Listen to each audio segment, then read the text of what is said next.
Annonceurs, entrepreneurs, promoteurs et chefs d'entreprise, choisissez dès à présent votre meilleur partenaire média, Ideal Production. Ideal Production est basé à Cotonou au Bénin. Ideal Production, le partenaire exclusif de Sika TV en Afrique.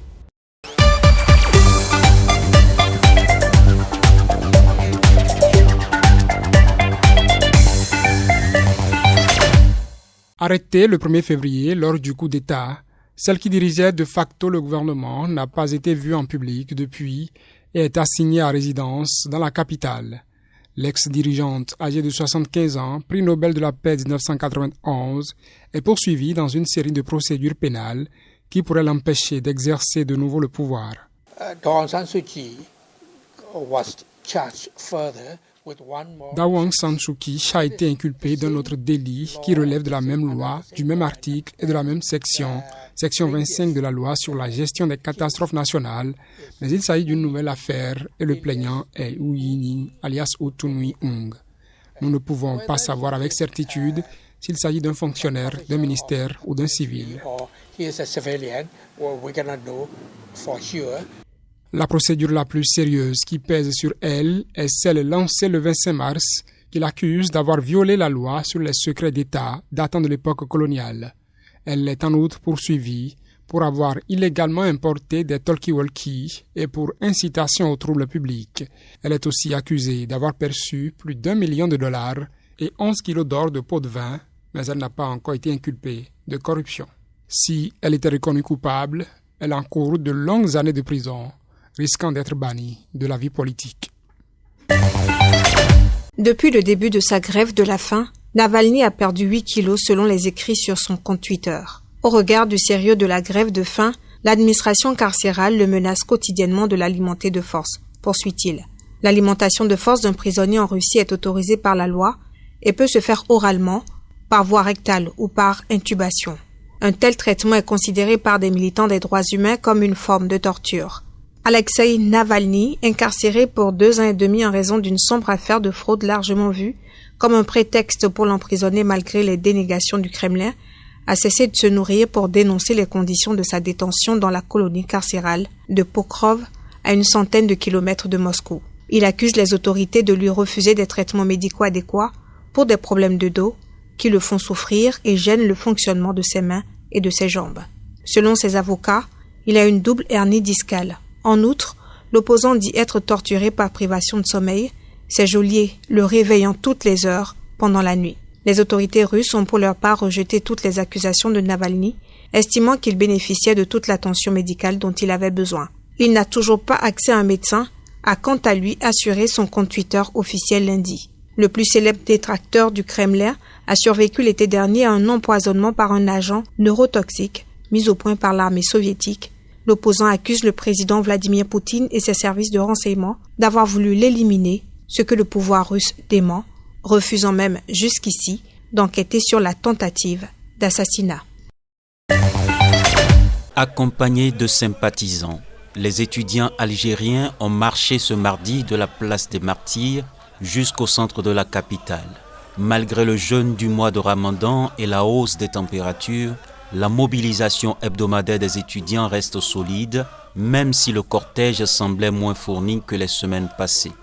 Libérer les détenus d'opinion, libérer la justice, libérer la presse, ont scandé des protestataires, dont certains brandissaient des portraits de prisonniers. Parmi les portraits de détenus dans le défilé de mardi figuraient ceux de Mohamed Tajadit, surnommé le poète du Irak, et de 4 militants écroués après la diffusion sur les réseaux sociaux d'une vidéo d'un mineur de 15 ans accusant des policiers d'attouchement sexuel après son arrestation lors d'une précédente marche de protestation à Alger. Ils sont poursuivis pour association de malfaiteurs, diffusion de fausses informations de nature à troubler l'ordre public, atteinte à la vie privée d'un enfant et son exploitation à des fins contraires à la morale, incitation à la débauche et détention de stupéfiants. Des accusations rejetées par leurs avocats lors d'une conférence de presse mardi après-midi, ces derniers estimant que ces activistes sont victimes d'une guerre médiatique, sécuritaire et judiciaire. Selon le Comité national de libération des détenus, 7 étudiants sont actuellement derrière les barreaux, sur une 60aine de personnes associées au Irak en détention. Par ailleurs, des slogans anti-français récurrents dans les manifestations sont réapparus sur fond de nouveaux coups de froid diplomatiques entre Alger et Paris. Certains opposants reprochent à Paris d'avoir ouvertement pris parti pour le président Abdelmadjid Tebboune et le pouvoir en place. À l'approche des élections législatives du 18 avril prochain au Cap-Vert, les militants des 2 principaux partis, le Mouvement pour la démocratie du Premier ministre Ulysse Correa et Silva, qui vise sa reconduction, et le Parti africain pour l'indépendance du Cap-Vert mené par Janira Hopfer Almada, accompagnent leurs candidats dans leur déambulation. Cela se passe dans une ambiance enjouée et festive, en dépit des restrictions liées à la pandémie de Covid-19. En pleine campagne, le Premier ministre s'est dit confiant de l'emporter avec une majorité absolue, arguant que la stabilité gouvernementale est importante pour le pays et est équivalent à son pétrole, ses diamants. La campagne se déroule très bien. On voit beaucoup de mobilisation et de joie. Même dans cette période de pandémie qui impose des règles, nous devrions avoir une bonne participation. Nous sommes confiants dans le sens où nous pouvons obtenir une victoire avec une majorité absolue qui permet de gouverner avec un parlement stable, car c'est très important pour le pays.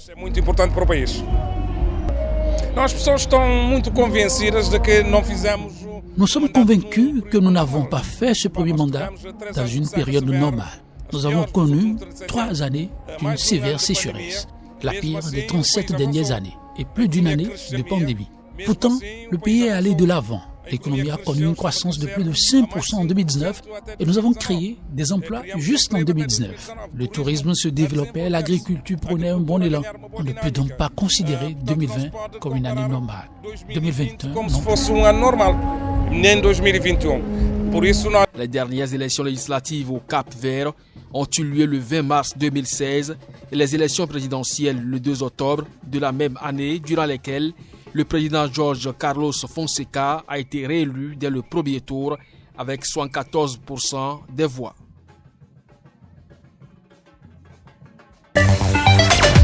Jacob Zuma, l'ancien président sud-africain, snob depuis sa création en 2018.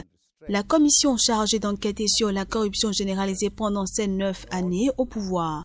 Face à cette situation, la justice lui a demandé dans une requête plutôt inhabituelle de déterminer lui-même sa peine dans le cas où il serait jugé coupable. Il doit déposer au plus tard ce mercredi une déclaration sous serment expliquant la nature et l'ampleur de la peine qui devrait lui être imposée. Jacob Zuma, qui a fêté lundi dernier ses 79 ans, est poursuivi pour outrage à la justice. En février, après un énième refus de témoigner, la commission présidée par le juge Raymond Zondo a demandé à la Cour constitutionnelle, la plus haute juridiction du pays, de condamner l'ancien chef de l'État à 2 ans de prison pour outrage à la justice. Car cette fois-ci, l'ex-président avait non seulement ignoré une convocation de la commission, mais également enfreint une décision rendue en janvier par la Cour constitutionnelle, l'obligeant à comparaître et le privant du droit à garder le silence. Selon les juristes, il n'est pas courant pour la justice de faire une telle demande. Jacob Zuma a déjà déclaré être prêt à ce que la loi suive son cours, affirmant n'avoir aucune crainte d'être arrêté, condamné ni incarcéré. Il devra néanmoins d'ores et déjà payer plusieurs millions d'euros de frais de justice. Ce mardi, la Cour d'appel sud-africaine a confirmé une décision condamnant Jacob Zuma à couvrir les frais pour les poursuites pénales engagées contre lui pour corruption. L'ancien président n'a témoigné qu'une seule fois devant la commission anticorruption en juillet 2019. Il avait rapidement claqué la porte, s'offusquant d'être traité comme un accusé.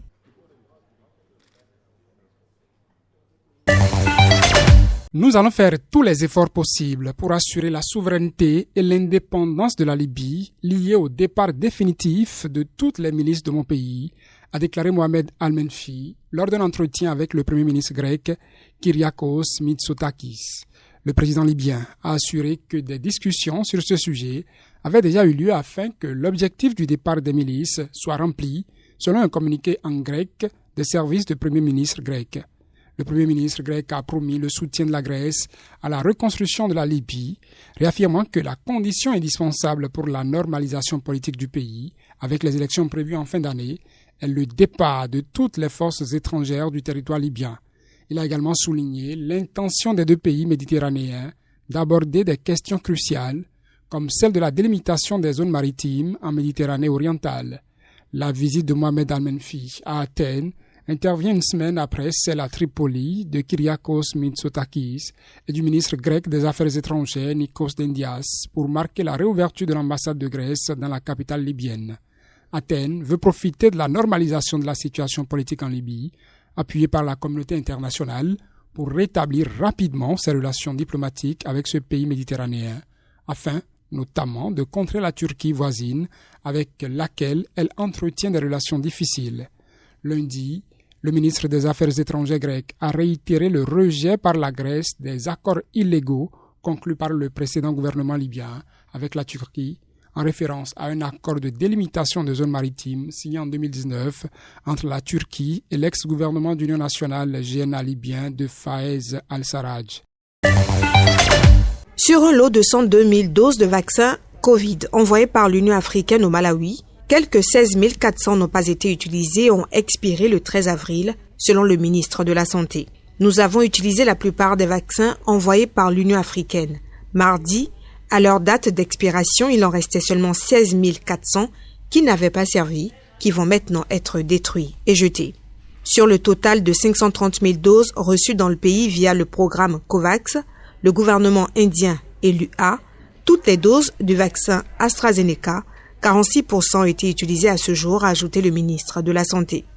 Depuis les premières vaccinations en mars, le Malawi a seulement vacciné 300 000 personnes sur les 11 000 ciblées, soit un objectif de quelques 60% de la population pour être suffisamment protégée, selon le ministre. Des citoyens se font vacciner, mais le scepticisme ralentit l'atteinte des objectifs. Les rumeurs, en particulier autour de AstraZeneca en Europe, participent, selon les sociologues, à l'apathie à se faire vacciner.